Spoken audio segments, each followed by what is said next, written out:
अच्छा, तत्र मूर्धनो वा यही चलेगा ना?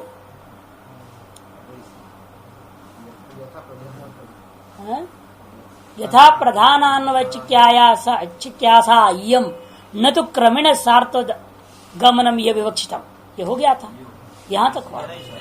तदैष आत्मा सविज्ञान भवति, तदा एष आत्मा सविज्ञान भवति, स्वप्न इव विशेष विज्ञानवान भवति। उस समय यह विशेष विज्ञान वाला हो जाता है। विशेष विज्ञान माने क्या? अगले जन्म में जो शरीर प्राप्त करने वाला होगा उस शरीर संबंधी विज्ञान वाले का नाम विशेष विज्ञान।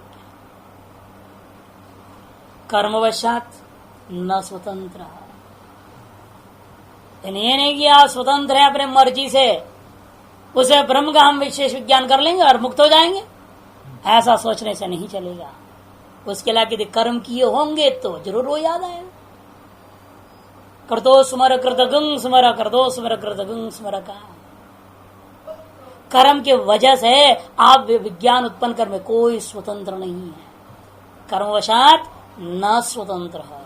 स्वातंत्र्येण ही सविज्ञानत्वे सर्वकृत कृत्य स्यात्। यदि सविज्ञानत्व में स्वातंत्रता होता तो सारी दुनिया मरते होता पर ब्रह्म चिंतन करके सब के सब मुक्त हो जाते।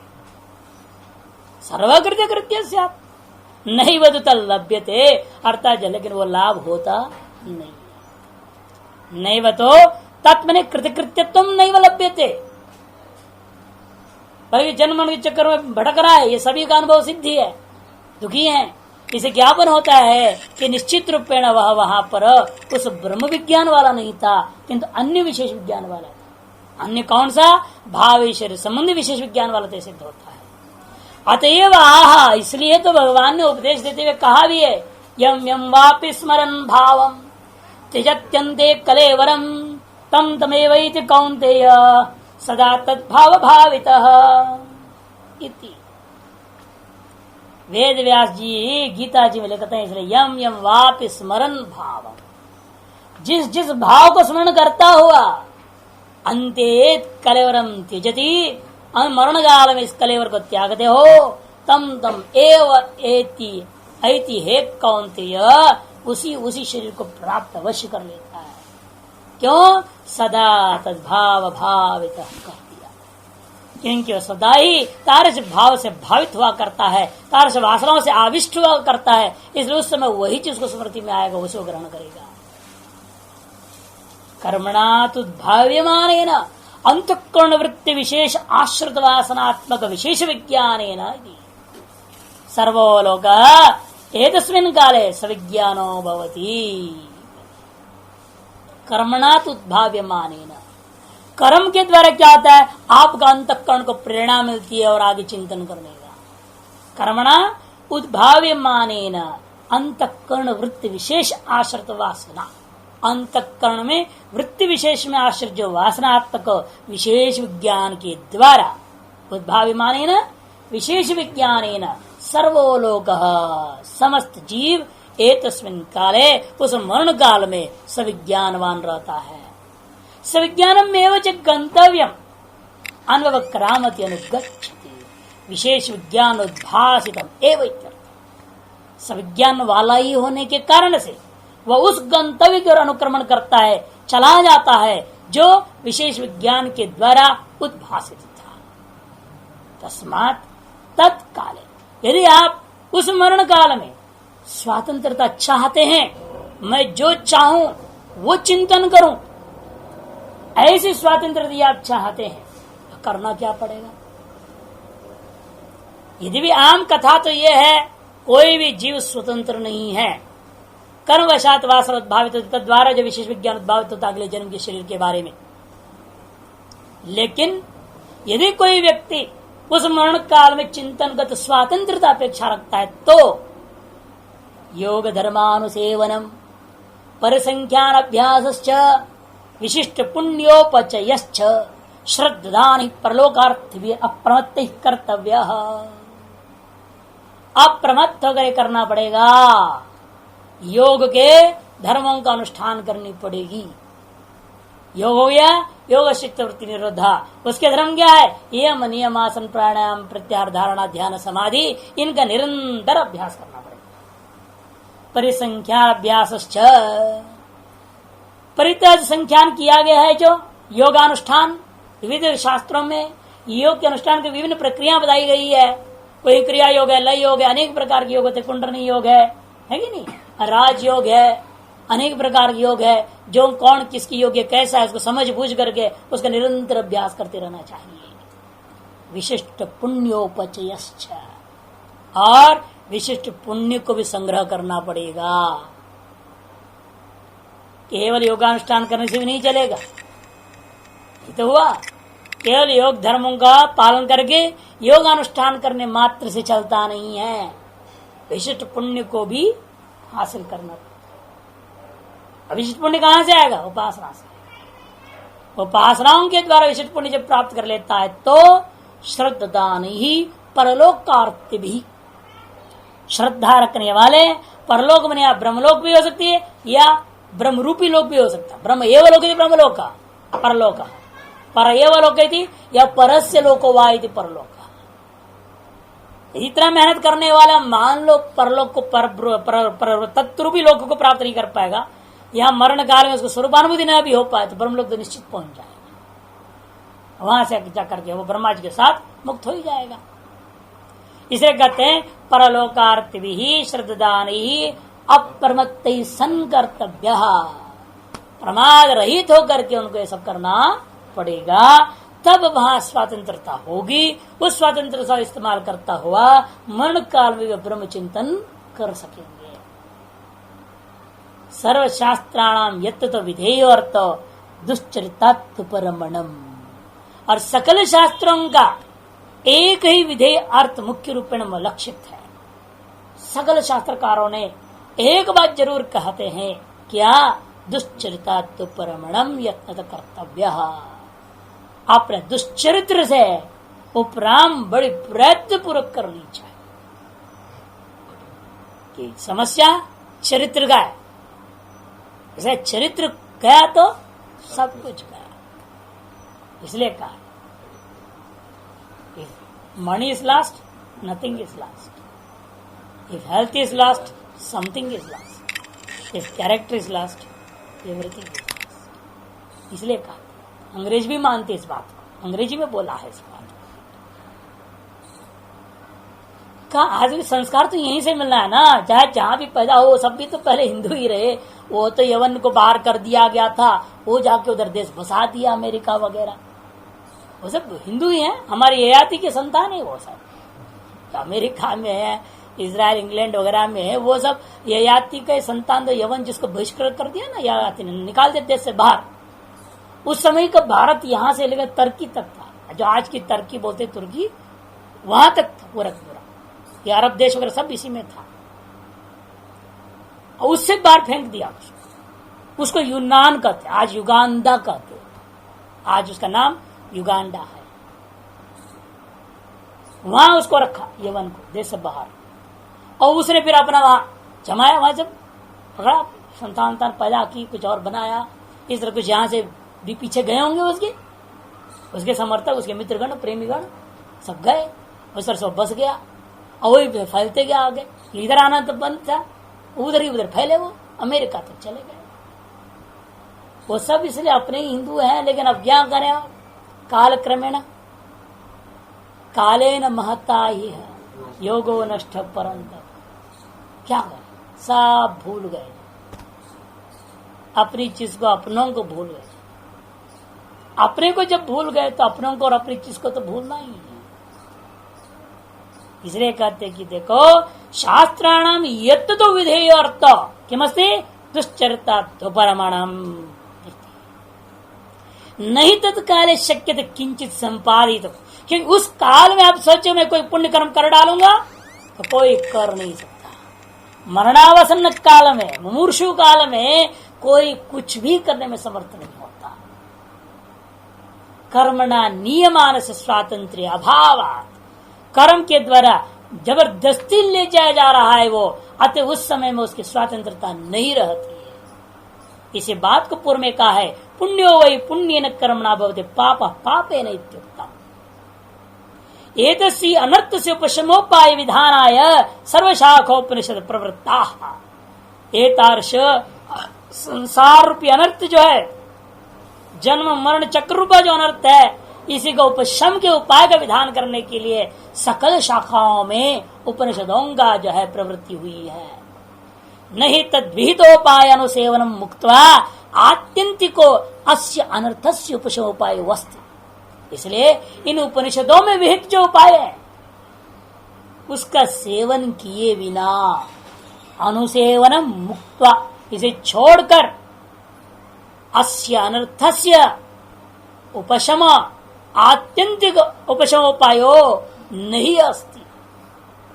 इन उपनिषदों में विहित उपायों का अनुष्ठान करने के अलावा उस अनर्थ का आत्यंतिक उपशम उपाय कोई दूसरा नहीं है। तस्माद् अत्रैव उपनिषद विहितोपाय यत्न परैर भवितव्यमिति येष प्रकरणार्थः। यह मरण दशा का वर्णन करने का तात्पर्य यही था कि अत्रैव उपनिषद विहितोपाय, अत्रैव न अस्मिन् जन्मनि युवावस्थायामेव न तो वार्धक्याम न तो मरणावस्थायाम असंभवादेव, किंतु युवावस्थायामेव अत्रैव का तात्पर्य। उपनिषद विहितोपाये यत्न परैर भवितव्यम, यत्न परक समस्त जीवों को हो जाना चाहिए। ये इस प्रकरण की तरह अभिलक्षित तत्व है। शकटवत समृत संभार उत्सर्जन याति तुक्तम। अब आगे उच्चार होता है, आपने तो आवाज करता है वहां बैलगाड़ी, यह क्या है? आवाज करने, क्यों आवाज करेगी, क्यों दर्द होता है? कुछ तो होगा नहीं। अभी वहां तो भार था, माल पानी थी, जहां जा रहा है तो अपना सामान ले जा रहा है सब, तो उस भार के कारण से आवाज भी हुआ। ये क्या ले जाता है और ये आवाज क्या है? आवाज तो स्पष्ट समझ में आती, क्लेश, दर्द है, लेकिन माल क्या ढो रहा है? नहीं, विद्या कर्मणि विद्या आया था ना, विद्या कर्म और वासना। इसलिए कहते देखो, शकट समृद्ध संभार उत्सर्जन याति इत्युक्तम, ये बात पूर्व में कह दिया गया था। किम पुनः तस्य परलोकाय प्रवृत्तस्य पथि अदनम, वो परलोक माने अगले जन्म की ओर जाता हुआ इस जीव के रास्ते में खाने पीने का मालटाल क्या है? पथि अदनम किम, मार्ग में क्या खाएगा ये? शाकटिक संभार स्थानीय, क्योंकि वहां भी शकट में गए, वो जो शाकटिक था वो अपने माल खाने पीने का माल वाल सब लेके जा रहा था साथ में। वैसे ये क्या अपने रास्ते में खाने पीने के माल ले जा रहा है? गत्ता वा परलोकम यद भुंगते शर्रादि आरभ कंच यत्किमिति, और जाने के बाद उस पर शरीर में क्या क्या उपभोग करेगा ये? शर्रादि का आरंभक कौन है?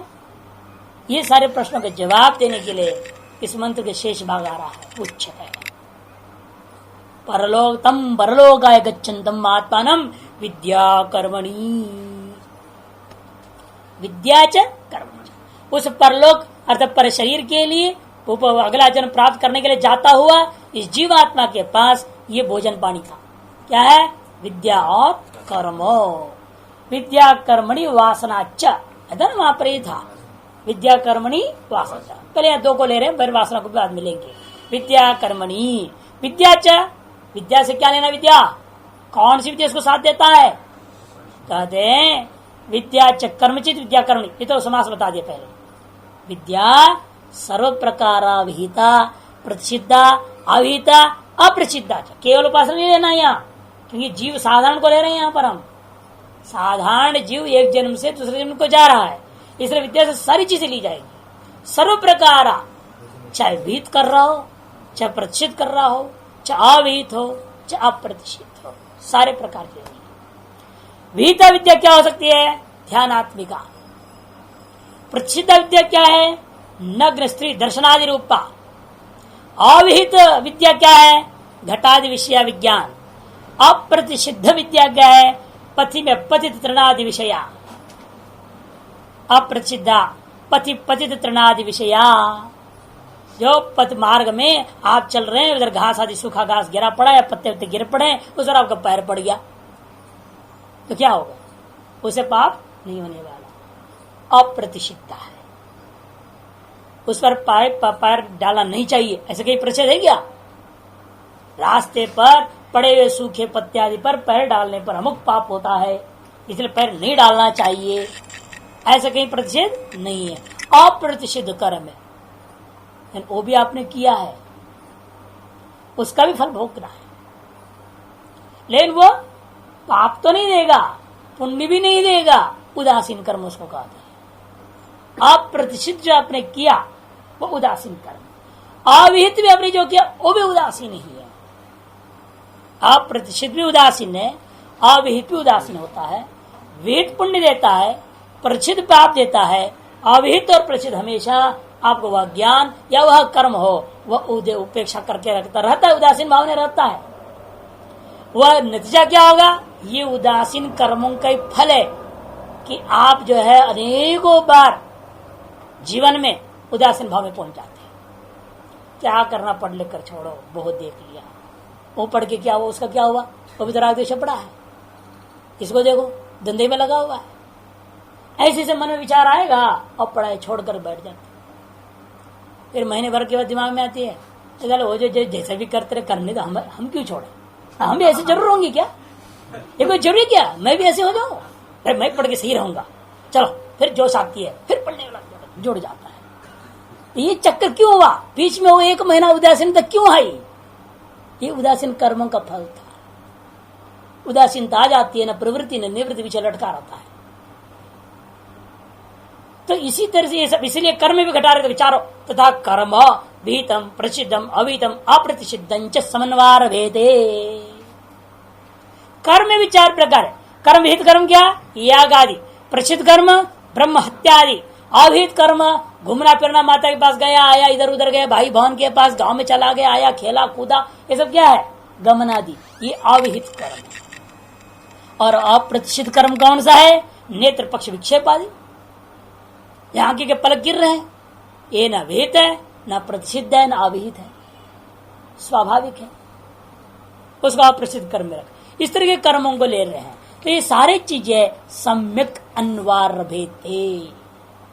समन्वार भेद मैंने सम्यक रूपेण ये वह अन्वार भेदते, अन्वार लभेते, यही वहां पर अपना वृत्ति लाभ कर लेते हैं। अनुगच्छत पूर्व प्रज्ञा च, जाता हुआ उस जीव के को यही वृत्ति, जीव के साथ यही वृत्ति लाभ को प्राप्त कर रहे हैं। और क्या इसको प्राप्त कर रहे हैं? पूर्व प्रज्ञा, पूर्वानुभूत विषया प्रज्ञा यदि पूर्व प्रज्ञा अतीत कर फलानुभव वासना इत्यर्थ। पूर्व प्रज्ञा से पहले बता दी तो वासना, उसको यहाँ ले जा रहे। देखो पूर्वानुभूत विषय जो प्रज्ञा है और उसको पूर्व प्रज्ञा कहते हैं। अर्थात अतीत कर्म फलानुभव वासना, अतीत में कर्म फल के जो अनुभव किए हैं तत्संबंधी वासना भी आपके साथ बनी हुई रहती है। इसलिए वो यहाँ पर क्या है, समय समय पर वो फल वासना याद आता है, फिर उस कर्म में आप लग जाते हो। अतीत जन्मों में जो कर्म का फल उपभोग किए हो उसकी वासना रहती है, तो अगले जन्म में क्या होता है, उसी के अनुसार कर्म कर लगते हो। क्यों? फल की वासना आपको फल का स्मरण कराता है और फल प्राप्त करते हो, फिर उसी कर्म को करने में लग जाते हो। साच वासना अपूर्व कर्मारंभे कर्म विपाक अंगम भवती। और ये वासना को अलग क्यों लिया? विद्या कर्मणि पूर्व प्रज्ञा च, अलग क्यों बोला? विद्या कर्म पूर्व प्रज्ञा सीधा बोल देते नहीं, उसको अलग रखने के पीछे कारण है, क्योंकि अगला शरीर का आरंभ कौन पूछा ना उसने, कि प्रश्न है मार्ग में इसका भोजन पानी क्या, और उस अगले जन्म की में निमित्त कौन बनता है, और वहां क्या क्या भोगता है, दो बात थी। तो दोनों के लिए कहते वासना ही है वहां पर, यही सब कारण। साच वासना अपूर्व कर्मारंभे और कर्म विपाके च अंगम भवती। कर्म विपाक में कर्म फल भोगे, कर्म फले प्रयोजकम भवती, अंगम ने प्रयोजकम भवती। तेन असो अपी अन्वारभते। इसलिए यह वासना भी वहां पहुंच उस समय क्या होता है, अप्रवृत्ति लाभ को प्राप्त होता है। यही तीन चीज आपके साथ हैं, और उनमें से एक जो चीज ऐसा है जो अगले जन्म में भी आपको विभिन्न प्रकार फल भोग में सहयोग देता है। नहीं तया वासनया विना कर्म कर्तुम फलंच उपभोक्तुम शक्यते। तया तथा नहीं तया, नहीं तया वासनया, उस वासना के बिना, तया वासनया बिना कर्म कर्तुम फलम च उपभोक्तुम नहीं शक्यते। क्योंकि उस वासना के बिना कोई किसी प्रकार का कर्म कर नहीं सकता, न फल का उपभोग ही कर सकता है। इसे जिस प्रकार का कर्म कर रहे हो और जिस प्रकार का फल उपभोग करने की आपके अंदर प्रवृत्ति हो रही है, उसी से अनुमान कर लेना पड़ता है कि आपके अंदर किस प्रकार की वासनाएं हैं, और उन वासनाओं को काटने के लिए किस प्रकार की उपासनाएं करनी पड़ेगी, यह भी विचार करना पड़ जाएगा। पहले अपने आप, इसलिए कहते सेल्फ एनालिसिस, पहले अपना डायरी मेंटेन करो, साधना डायरी। देखो तुम्हारा 24 घंटे में कैसी प्रकार की वृत्तियां आई थी। अमुक बजे से अमुक बजे तक सात्विक वृत्ति था, अमुक बजे से अमुक बजे राजसिक था, तामसिक था, जो भी रहा निष्पक्ष भाव निष्कपट भाव से स्वयं का चलन चित्र बना कर रख देना चाहिए। आप फिर महीना भर उसको लिखते ही जाओ, केवल सोचना नहीं, पीछे पन्ना पलट करके देखना नहीं, महीना भर लिख दो, फिर उसका अकाउंटिंग करो बैठकर। तो कितने घंटे सात्विक बीता, कितने घंटे राजसिक, कितने घंटे तामसिक हुआ, उसके अनुमान कीजिए।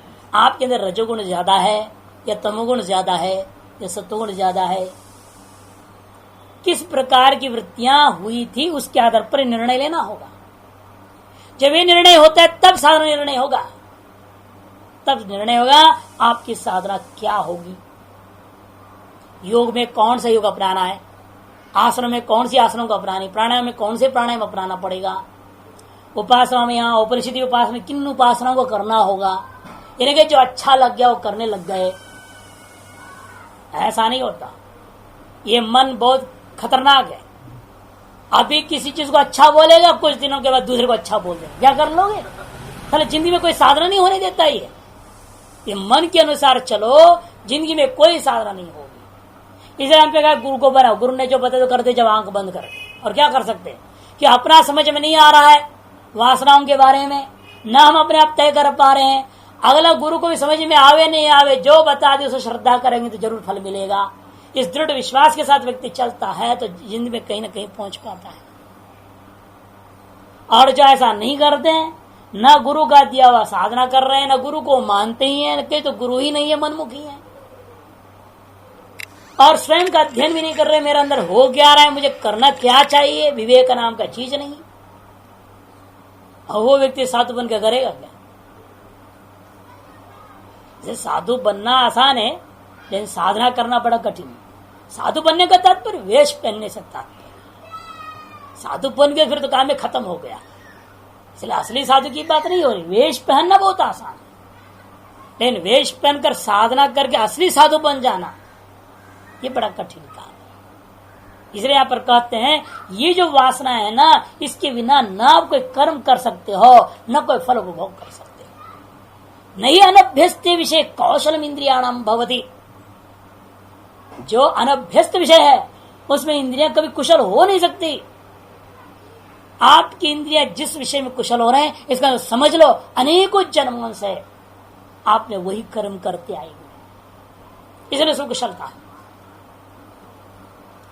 कई लोग पूछते महाराज 6 साल के अंदर सारा काम कैसे निपटा दिया, 5.5 साल में इतना कैसे पढ़ लिए, इतना तेजी से कैसे पढ़ लेते, धड़ धड़ बोल देते, इतनी हिंदी बोल लेते हो, यहाँ आके सीखे सब कर लेते हैं, कैसे कर लेते हैं।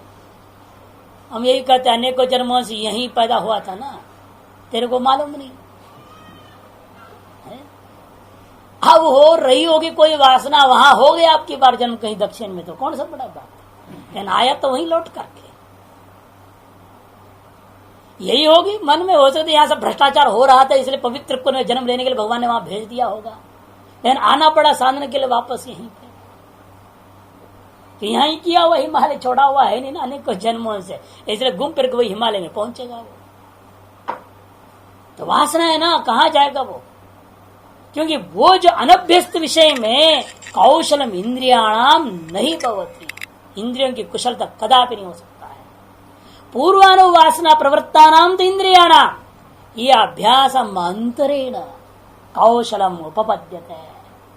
अनेक जन्मों के अनुभव से जन वासना से जो प्रवृत्त होती है इंद्रियां, तो उस विषयों में यह इस जन्म में अभ्यास के बिना ही कुशलता उपपन्न हो जाता है।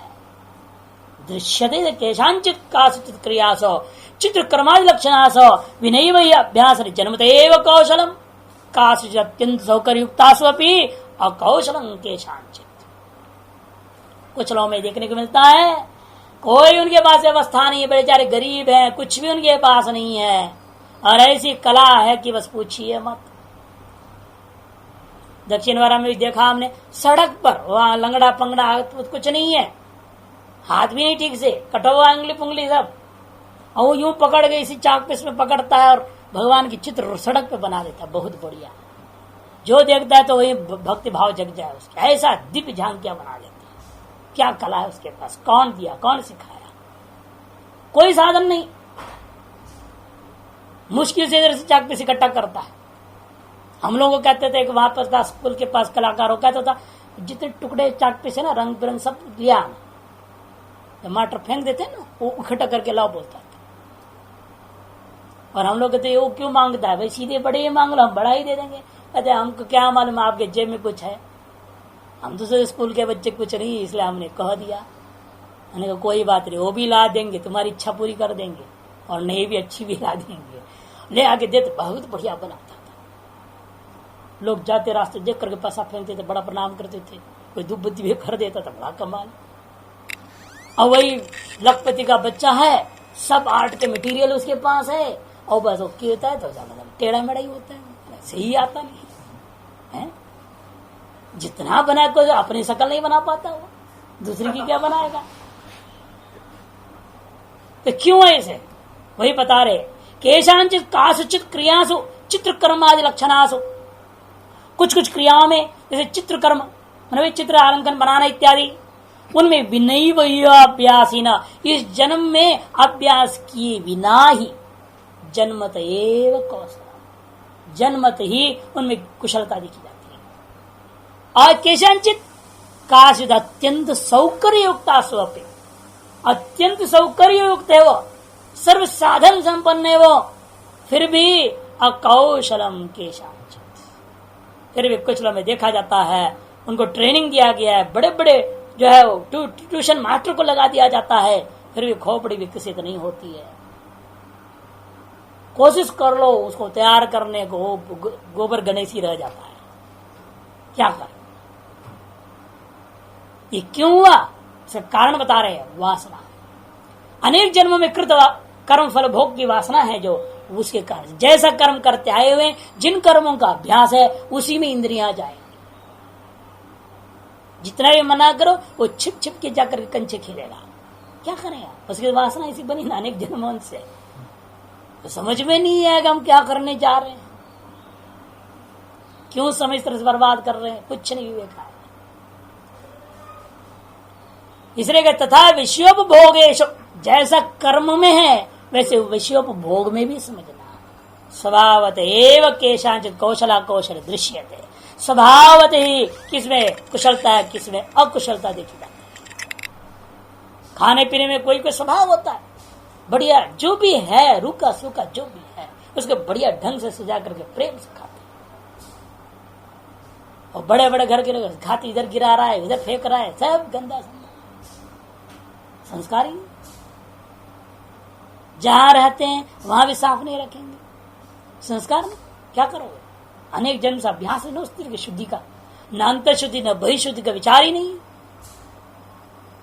जब अंतर शुद्धि बहिशुद्धि का विचार है तो मेरे बाहर शुद्धि करके रहेगा वो, फिर अंतर शुद्धि के लिए प्रयास करेगा। ये सब चीजें कहते, कोई भी कर्म हो सब अनेक जन्म का अभ्यास के कारण से, कोई किसी कर्म में अत्यंत कुशल है, कोई किसी कर्म में अत्यंत अकुशल है। तच्चेत सर्वम पूर्व प्रज्ञोद्भव अनुद्भव निमित्त। ये सारी चीजें पूर्व जन्मांतर में कृत प्रज्ञा वासना का उद्भव और अनुभव निमित्त की होता है। तेन पूर्व प्रज्ञा बिना कर्मणि व फलोपभोगे व न कस्यचित प्रवृत्ति उपपद्यते है। इसलिए वासना के बिना जो है व्यक्ति को कर्म में या फलोपभोग में कभी भी किसी प्रकार के भी किसी भी व्यक्ति की प्रवृत्ति नहीं हो सकती है।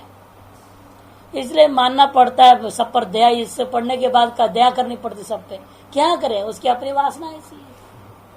चुगलखोरी करना उसका वासना है, चमचागिरी करना वासना है, विषणता की वासना होती है, इधर का उधर उधर का इधर झूठ बोल के लड़ाई झगड़ा करने की वासना होती है। क्या करें, और उस वासना को कहां तक हम लोग काट कर सकते हैं। वो जब तक खुद नहीं चाहेगा कोई काट नहीं सकता। दूसरा जितना भी चाहे अगले को सुधार नहीं कि सुधार पाता है, क्योंकि खुद तो सुधरना नहीं चाहता है। अंग्रेजी में एक बढ़िया कहावत है, you can take your horse to the pond but you can't make it drink until it wants to drink.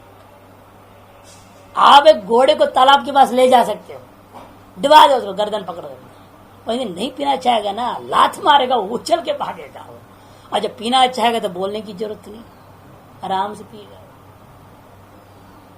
ये जब तक व्यक्ति नहीं चाहता है तब तक कुछ नहीं होता है। चाहे लाख उपदेश दे दो, चाहे कुछ भी कहते हैं। हम यहाँ भी देखते हैं, इतना बोलता हूं तो पीठ के पीछे लोग क्या बोलते हैं, अरे स्वामी जी का स्वभाव ऐसे बोलते रहने का। उनको बोलते रह दो, हमें अपना काम करना है। वो जो कहते हैं कहते रहने दो, हमें तो राशन में लाइन लगाना ही है, छोड़ना। चाहे कोई कुछ बोले कुछ करे, हमें कोई मतलब नहीं है। हम तो भगवान पर विश्वास नहीं करेंगे तो नहीं करेंगे, चाहे कुछ भी कहने दो। अरे योगक्षेम हम बार बार रटा देते हैं, योगक्षेम हम क्या होता है, उनको कर लेने दो योगक्षेम हम तो भगवान पर विश्वास नहीं करेंगे, है ना। तो नहीं करेंगे, अब क्या करूं मैं, है? हम तो कुछ नहीं कर सकते। क्यों, उनकी अपनी वासना है। क्या किया तो अनेक जन्मों से राशन में लाइन लगा कर आदत हो, अनेक जन्म के संस्कार को 2 मिनट में कैसे मिटाओगे। 2-4 साल में बोल बोल के तो मिटा नहीं सकता, धीरे धीरे जाएगा। अब हम जब बोल रहे ये भी तो अंदर बैठेगा, इसकी भी संस्कार बनेगी, इसकी भी वासना आएगी। अब वो वासना धीरे धीरे उस पूर्व वासना को काटेगी, तब धीरे धीरे बनेगा काम। इसलिए कोई आपत्ति नहीं, और 2-4 बार जाने दिया जाए। यही करे तेना पूर्व प्रज्ञा बिना कर्मणि व फलोपभोगे वा न कस्यचित् प्रवृत्ति उपपद्यते। तस्मात् एतत्त्रयम् शाकटिक संभार स्थानीयम् परलोक पथि अधनम विद्या कर पूर्व प्रज्ञाख्यम। इसे निश्चय हो गया, एतत्त्रय में तीनों के तीनों वस्तु शाकटिक संभार का स्थान अपन समझो। परलोक में अन्य शरीर को जाता हुआ व्यक्ति के अपने मार्ग में खाने योग्य पदार्थ है। कौन? विद्या कर्म वासना। यस्मात् विद्या कर्मणि पूर्व प्रज्ञा च देहांतर प्रतिपत्ति उपभोग साधनम तस्मात् विद्या कर्मादि शुभमेव समाचरित। कहने का तात्पर्य क्या है, यहाँ अगले जन्म में यही जाने वाला है ना, इसलिए इनको ठीक करना। बाकी बिगड़े न बिगड़े उसे कोई लेन देन नहीं। कोई नाराज हो तो होने दो, उसके नाराज होने से तो वो थोड़ा मेरे साथ जा रहा है अगले जन्म में, है ना। हम उसको पकड़ सकते अगले जन्म, तुमने कहा था इसलिए मैंने गलत किया। अब वो रहेगा ही नहीं वहां, कहां थी, किसे दलील करोगे। यमराज जी कहेंगे मैं नहीं जानता, तुम किसी कहने पर किया, तुमने किया, चल तू अंदर बंद हो जा। तो इसलिए कहते हैं यह प्रकरण, इस प्रकरण का अंतिम हिस्सा का भी तात्पर्य एक अलग अलग प्रकरण अवान्तर प्रकरण मान के कह रहे, यह भी प्रकरण आरती कहेंगे। इसलिए तस्मात् विद्या कर्मादि शुभमेव समाचरे यथेष्ट देह संभोग उपभोगौ स्यात्। यदि आप यथेष्ट देह चाहते हैं, यथेष्ट सुखादि फल भोग को चाहते हैं, तो अवश्य आपको विद्या कर्म और पूर्व प्रज्ञा को शुभ बनाए रखना ही होगा इस जन्म में, ताकि अगले जन्म में आपके यथेष्ट देह की प्राप्ति होगी, यथेष्ट संभोग की प्राप्ति होगी। एवं विद्या संभार समृद्धो देहांत प्रतिपद्यमानो मुक्त्वा पूर्वम देहम पक्षी व छांदनम प्रतिपद्यते। अगले कंडिका के लिए अवतरणिका बांधते भाष्यकार कह रहे हैं। अगली कंडिका ये बताना चाह रहा है कि विचार यहाँ अनेक संशय जाता है ना, अपने कह दिया मूर्ख सामर्थ्य इधर भी देख रहा है उधर भी देख रहा है, उभो लोको अनुसंचरण इत्यादि। और क्या क्या लेके जाता है, सारा बात तो ठीक है, कैसे जाता है, किस प्रकार से जाता है, क्यों जाता है, सारे बात हो गया। लेकिन जाता कैसे ये नहीं पता। अब विचार यहां है, क्या इसमें रहते हुए, इस शरीर में रहते वक्त ही दूसरे शरीर में चला जाता है, या तो इस शरीर को पहले छोड़ देगा, बीच में लटक जाएगा हवा में, फिर दूसरे में चला जाएगा। यह कोई और मार्ग भी हो सकती है कल्पना, या ये भी हो सकता है इसमें भी रह रहा है और अगले को पकड़ लिया तब इसको छोड़ रहा है, इसमें रहते वक्त अगले को पकड़ के तब इसको छोड़ता है। जलुका न्याय ये मुख्य सिद्धांत पक्ष है। उसी जलुका न्याय की ओर ले जाने के लिए काफी विचार करके यहाँ पर बताएंगे। संशयों को देखिए, पूर्वम एवं विद्या संभार समृतो देहांतरम प्रतिपद्यमानो, विद्यादि संभार से युक्त होकर देहांतर को प्राप्त करता हुआ यह व्यक्ति मुक्त पूर्वम देहम, पूर्व देह को त्याग करके पक्षी इव वृक्षांतरम प्रतिपद्यते, एक पक्ष है। जैसे पक्षी एक पेड़ से दूसरे पेड़ में जाएगा, ये तो है नहीं कि इस पेड़ पे एक पैर रखा रहेगा और दूसरे पैर दूसरे पेड़ में रख के तब जाएगा, ऐसा नहीं। वो तो पेड़ को छोड़ ही देता है, उड़ जाता है हवा में, फिर दूसरे पेड़ में आके बैठता है। उस प्रकार से माना जाए पहला पक्ष। अथवा आतिवाही, लेकिन होता क्या उस पहले पक्ष में, गड़बड़ी है। ये वृक्ष को छोड़ा उसने, लेकिन शरीर तो वही लेके जा रहा है, वही शरीर के साथ वहां चला गया। पहले पक्ष की गड़बड़ी है, गया तो उसी शरीर से, वृक्ष को छोड़ा लेकिन शरीर तो वही। जैसे आप यहाँ मकान वगैरह छोड़ दो, पत्नी बच्चे को छोड़ दीजिए, इसी शरीर के साथ चले जाओगे दूसरे शरीर में। वृक्ष क्या है? ये संसार, आपकी अपनी जो पत्नी बच्चे सब है, घर द्वार वगैरह, संपत्ति, जमीन जायदाद, चलाचल, ये सब क्या है? आपका अपना वृक्ष के समान है।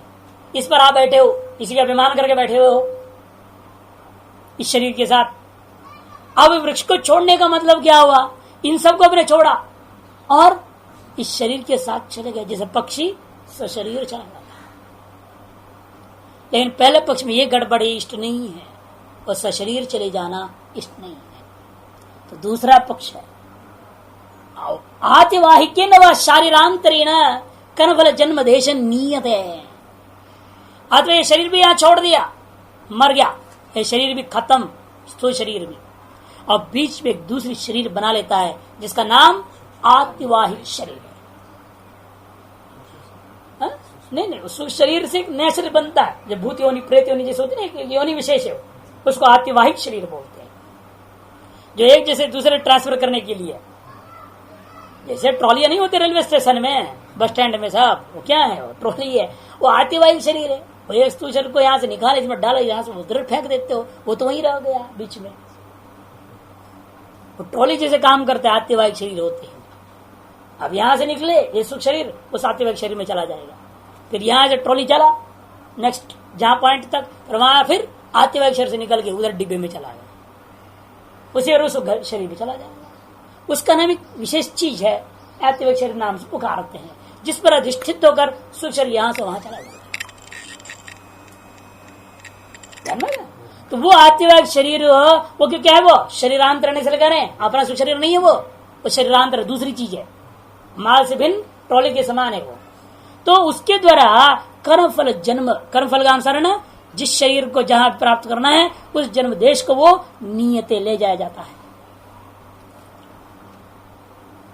ये दो पक्ष है, आतिवाहिक शरीर की भी पक्ष हो सकती है, यहां से वहां जाने का पक्ष भी होता है। लेकिन पहला पक्ष का विचार करते हैं पहले, क्या क्या अर्थ संभावनाएं हैं जो पक्षी का उड़ने की बात है, उसे क्या क्या अर्थ संभावना है। किंचात्र अत्रस्थ सेव सर्वगतानां वृत्तिलाभो भवति आहो शरीरस्थ संकुचितानि करणानि मृतस्य भिन्नगढ़ प्रति प्रकाश सर्वतो व्याप्य पुनर्देहांतरारंभे संकोचम उपगच्छति।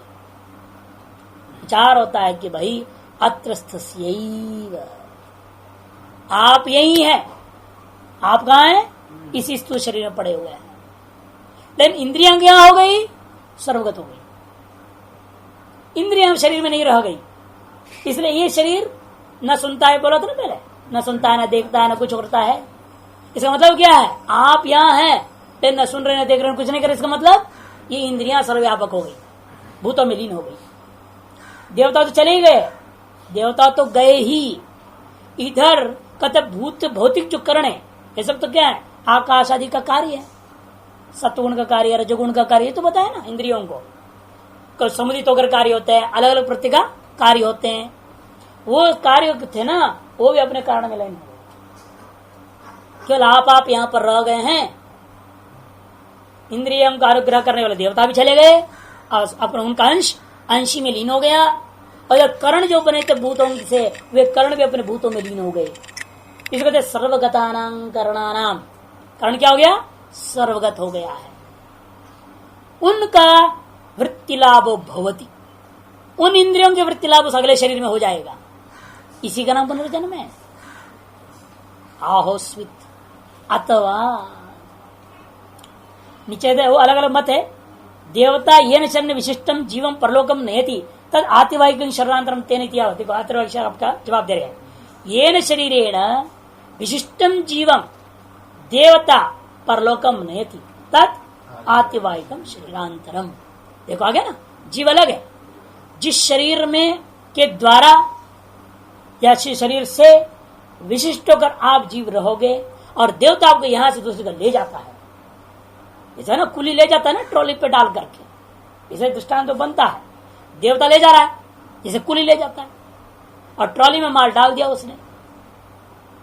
इधर से जीव इस शरीर से निकला, वो उस ट्रॉली रूपी आतिवाहिक शरीर, उसका नाम आतिवाहिक शरीर है, उस पर पड़ा और देवता उसको खींच के ले जा रहा है, जैसे दूसरे पहुंचा रहा है।